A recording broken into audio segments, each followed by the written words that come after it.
اصحاب نبی دے حق حق اصحاب نبی دے حق اصحاب نبی دے حق حق اصحاب نبی دے حق۔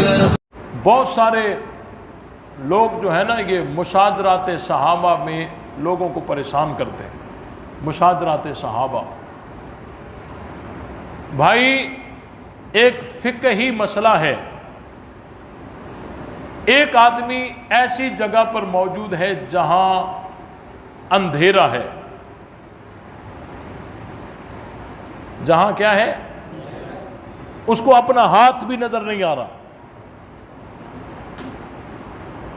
اذان اس کے کان تک پہنچ گئی، اب یہ نماز پڑھے تو رخ کہاں کرے، اس کو پتہ ہی نہیں قبلہ کدھر ہے۔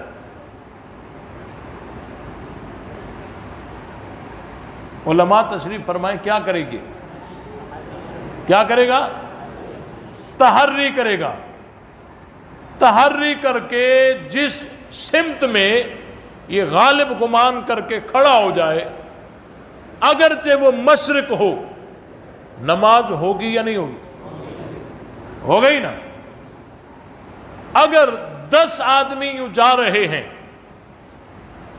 اور اچانک یوں اندھاری آ گئی، طوفان آیا اور اتنا اندھیرا ہو گیا کہ کوئی کسی کو نظر نہیں آ رہا، اب یہ سارے نماز پڑھنے لگے تو کسی نے اپنا غالب گمان اس طرف کھڑا کر دیا، کسی نے اپنے گمان کو اس طرف کھڑا کر دیا۔ اب ایک دوسرے کو نظر بھی تو نہیں آ رہے نا، کسی کا رخ ادھر ہے، کسی کا ادھر ہے، کسی کا ادھر ہے، نماز سارے پڑھ رہے ہیں، نماز ایک کی ہوگی یا سب کی ہوگی، سب کی ہوگی نا۔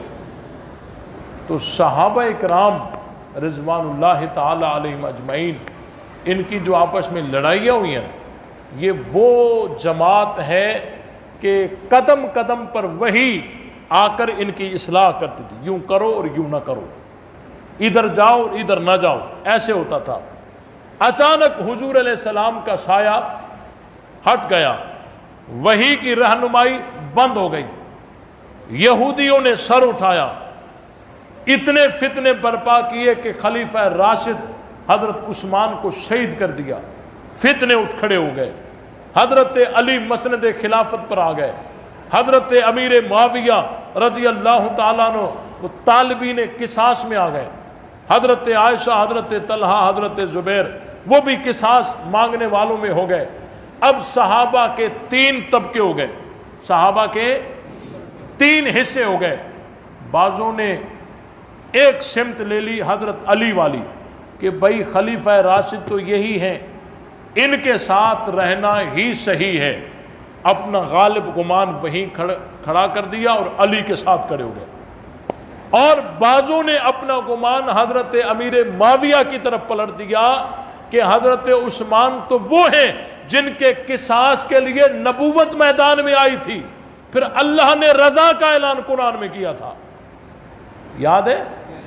حضرت عثمان تو وہ شخصیت ہے کہ جن کے قصاص کے لیے نبوت میدان میں آئی تھی، اور وہ میدان میں آنا نبوت کا، صحابہ کا اللہ کو اتنا پسند آیا تھا کہ اللہ نے رضا کا اعلان کر دیا تھا۔ اب حضرت علی ان کے قبضے میں ہیں، وہ حضرت علی پہ غالب ہیں، تو جب تک حضرت علی کو ان کے چونگل سے ہم نکال نہیں دیتے، اس وقت تک ہم امیر معاویہ کا ساتھ دیں گے اور مطالبہ کرتے رہیں گے۔ ان کا گمان وہاں کھڑا ہو گیا، وہ ادھر کھڑے ہو گئے۔ ایک طبقہ صحابہ کا وہ تھا جنہوں نے اپنی تلواروں کو دیکھا کہ ان تلواروں کے ساتھ ہم نے بدر اور احد میں نبوت کی قیادت میں کافروں کے سر قلم کیے تھے، اب یہ تلواریں ہم مسلمانوں پر چلائیں، یہ ہمیں اچھا نہیں لگ رہا۔ وہ نہ اس سمت میں ہوئے نہ اس سمت میں ہوئے، وہ گوشہ نشین ہو کر بیٹھ گئے۔ اب ان تمام صحابہ کا جو اختلاف ہے، کوئی اس طرف، کوئی اس طرف، کوئی اس طرف، سب کی نیت کیا ہے؟ حق بجانب ہو جائیں، حق کے ساتھ ہو جائیں۔ ان کی مثال اسی طرح ہے جس طرح اندھیرا ہو جائے اور نماز کے لیے کسی نے اپنا غالب گمان یہاں روک دیا، کہیں کسی نے یہاں روک دیا، کسی نے وہاں روک دیا، نماز پڑھی، حقیقت میں ایک کا رخ ادھر تھا، ایک کا ادھر تھا، ایک کا ادھر تھا، لیکن نماز سب کی ہو گئی۔ تو صحابہ کا گمان ایک علی کے ساتھ کھڑا تھا، ایک حضرت امیر معاویہ کے ساتھ تھا، ایک گوشہ نشینی میں تھا۔ یہ سارے گمان جو تھے یہ حق کو تلاش کرنے میں تھے، اور اجتہاد کی حیثیت سے سب کو ثواب مل گیا۔